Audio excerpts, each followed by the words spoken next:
Hello, नमस्कार साथियों। देखिए, आज आप लोगों का 23 नवंबर है और 23 नवंबर को हम लोग मेंस के क्लास के अंतर्गत जीएस पेपर फर्स्ट के बारे में क्या करेंगे, पढ़ेंगे। तो इसमें मैं आपको बता दूं, जो जीएस पेपर फर्स्ट है, इसमें हमारा जो मेंस एम्फर राइटिंग का प्रोग्राम चल रहा है, उसके अंतर्गत आज हम लोग एक क्वेश्चन को देखेंगे। जब तक एग्ज़ाम नहीं हो जा रहा तो हम लोग एक एक क्वेश्चन को देखेंगे, बाकी फिर क्वेश्चनों की संख्या को बढ़ाते हैं। तो यहाँ पर अगर हम बात करें, जो हमारा पहला क्वेश्चन है, देखिए क्वेश्चन आपको पढ़ना है, बहुत कुछ आसान होता है। केवल आपको थोड़ा सा इंट्रो लिख देना है और उसमें बॉडी में आपको डायग्राम वगैरह बना देना, लास्ट में वे फॉरवर्ड लिख देना है और जिसके बारे में क्वेश्चन में डिमांड हो उसी को आपको क्या करना है, लिखना है। ठीक है, तो यहाँ पर हम लोग देख लेते हैं। ये हमारा जीएस पेपर फर्स्ट का है। भारत में सामाजिक असमानताओं को दूर करने में शिक्षा क्षेत्र की भूमिका का क्या करना है, अध्ययन करना है। और एक चीज़ समझिए, जो हमारे फंडामेंटल ड्यूटी हैं, अर्थात कर्तव्य, मूल कर्तव्य और मूल जो अधिकार है, अनुच्छेद 51 का और 21 के का, जो शिक्षा का अधिकार है, अपने लक्ष्यों को पूर्ण करने में क्या अपना यह अधिनियम सफल हो सकता है या पूर्ण कर सकता है, इसके बारे में इन्होंने चर्चा करने के बारे में पूछा। देखिए, क्वेश्चन का प्रारूप हमने देख लिया। इसमें केवल शिक्षा के बारे में पूछ रहा है, तो थोड़ा सा इसमें लिख देना है। जैसे भारत के विषय में पूछ रहा है, विश्व के विषय में नहीं पूछ रहा है, तो इसमें देख लिखते थोड़ा सा ऐसे डायग्राम बना लेना है। आपको इंट्रो में लिख देना है, भारत एक ऐसा देश है जहाँ सभी धर्मों, जातियों आदि के लोग रहते हैं, जो कि यहाँ पर जाति, वर्ग, लैंगिक असमानताएं बहुत विकराल रूप से हैं और इन असमानताओं को दूर करने के लिए कोई शिक्षा ही एक महत्वपूर्ण कारण बन सकता है, क्योंकि ये क्या कर सकता है कि लोगों की मानसिक स्थिति को क्या करता है, प्रभावित करता है। ठीक है, तो इतना थोड़ा सा मैंने इसमें बना दिया। आप लोग भी अपने हिसाब से कुछ भी लिख सकते हो थोड़ा सा। अब देखिए, इसकी भूमिका क्या क्या है, शिक्षा क्षेत्र की भूमिका। तुरंत हम लोग जो मेन सेगमेंट है उसमें हम लोग फोकस करेंगे।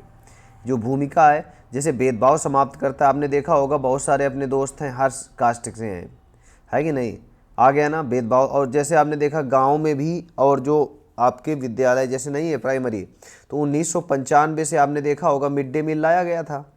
तो आपने देखा सभी वर्गों के लोग क्या करते, एक साथ बैठ करके खाना खाते, तो सामाजिक भेदभाव भी मिटता है।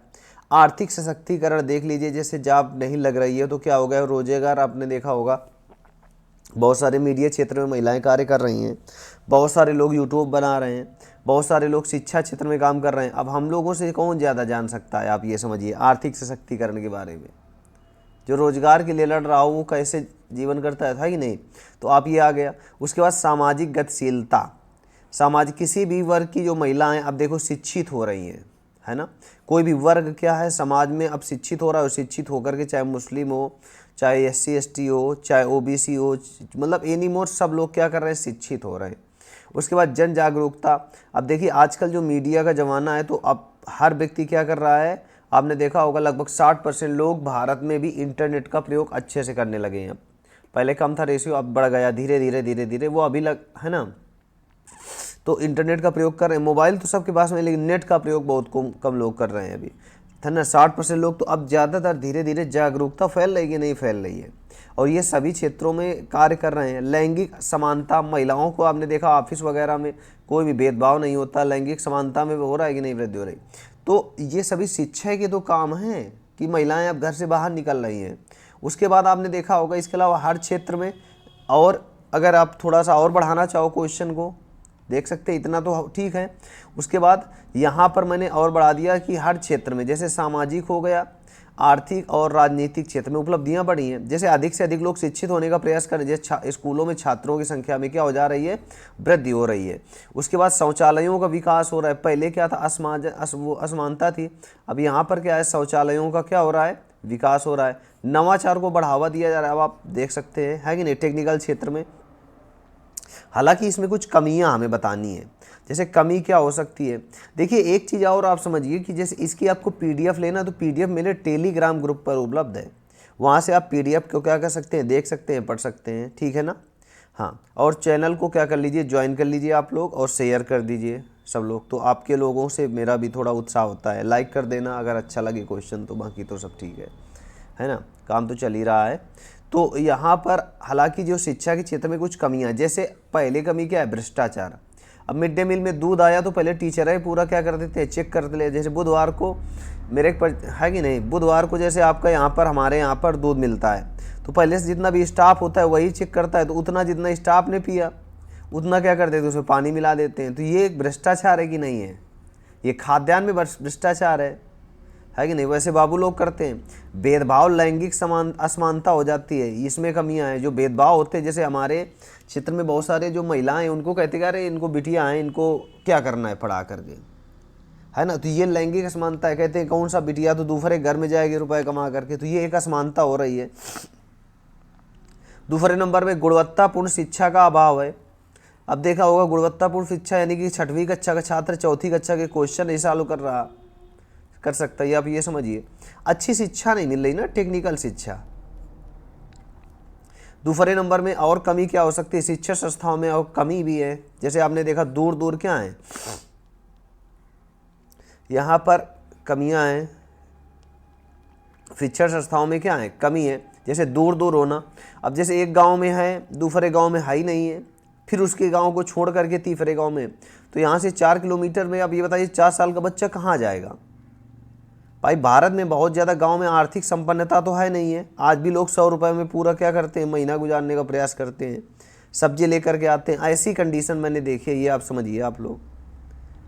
तो गांव में बहुत ज़्यादा असमानता है, गरीबी भी है, आपने देखा होगा इतना महंगाई है।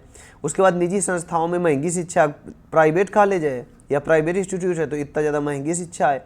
इंग्लिश मीडियम में कापी वहीं से लाना, किताबें, ये सब चीज़ें क्या है, ये कमियाँ तो हैं। तो जो हमारा क्वेश्चन कह रहा है कि ये सब, इसमें देखो क्या लक्ष्यों को पूर्ण करने में सफल हो सकता है, तो बताइए ये सब कमियां है कि नहीं है? पूरा एक भारत में जैसे आपने देखा 1 नेशन 1 वोट हो गया, इलेक्शन हो गया, 1 राशन कार्ड की बात चल रही है। ऐसे 1 में आपने देखा होगा कि हम लोग वे फॉरवर्ड में लिख सकते हैं कि 1 नेशन 1 एजुकेशन, मतलब सभी के लिए एक ही शिक्षा होनी चाहिए। जैसे हिंदी मीडियम, इंग्लिश मीडियम तो ठीक है, लेकिन जो कोर्स होना वो पूरा पैरेलल होना चाहिए, आप ये समझिए।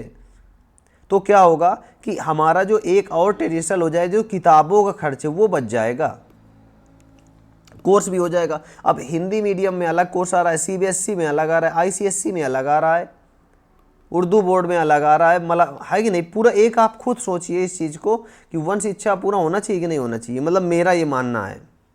ताकि जो गरीब घर के जो बच्चे हैं ना, पूरा आप ये समझिए कि उसका लाभ, जैसे किताबें हैं, आप ये समझिए बच्चों से ज़्यादा अब 3-3 हज़ार 4-4 हज़ार की प्राइवेट कॉलेज में केवल किताबें आ जाती हैं। ड्रेस कोड अलग हो गया, हर एग्ज़ाम अलग हो गए, तो ये सभी कमियाँ तो हैं भाई। हर व्यक्ति अपने महंगाई में पालन पोषण करता है, बच्चों में भी ज़्यादा वो करना पड़ता है, तो ये कमियाँ हैं। अब एक साथ अगर कम वो होगा, आपका एक किताबें होगी तो हम वो ऑनलाइन भी पढ़ सकते हैं, बहुत सारे ऐसे चैनल हैं। कोई बच्चे कोई समस्या आई तो उसमें क्या किया, सीधा बहुत सारे यूट्यूबर्स हैं जो केवल वही पीडीएफ में हिंट करने लगेंगे। तो ये सब चीज़ों की कमियां हैं, है कि नहीं?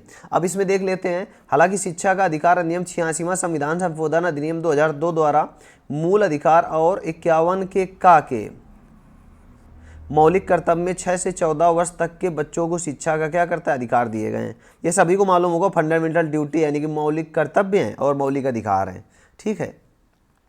और शिक्षा में वृद्धि हो रही है। अब हमें करना क्या चाहिए, जैसे इस प्रकार हम कह सकते हैं कि जो सरकार है, सरकार को क्या करना चाहिए, प्राइवेट और निजी संस्थाओं में तो ध्यान ही देना चाहिए। साथ में जैसे सर्व शिक्षा अभियान चला रहे, स्कूल चले हम, मिड डे मील योजना के अलावा अन्य जो क्रियान्वयन, जैसे सही से मीडिया हो गया, जन जागरूकता हो गया, योजनाबद्ध तरीके से करें ताकि हम अपनी साक्षरता दर को बढ़ा सकें और जो आपकी असमानता है उसको दूर कर सके। देखिए इसका जो PDF है, मैं PDF आपको प्रोवाइड कर दूंगा, ठीक है। तो बहुत कुछ घबराने की मतलब आवश्यकता नहीं है, ना बहुत पैनिक होने की आवश्यकता है, बिल्कुल कंटिन्यू लगे रहिए। एक एक क्वेश्चन अभी दे रहा हूँ, बाद में जैसे ही मेरा फ्री हो जा रहा है या सब लोगों को फ्री हो जा रहा है तो फिर हम लोग क्वेश्चनों की संख्या को क्या कर देंगे, बढ़ा देंगे, ठीक है। चलिए, थैंक यू।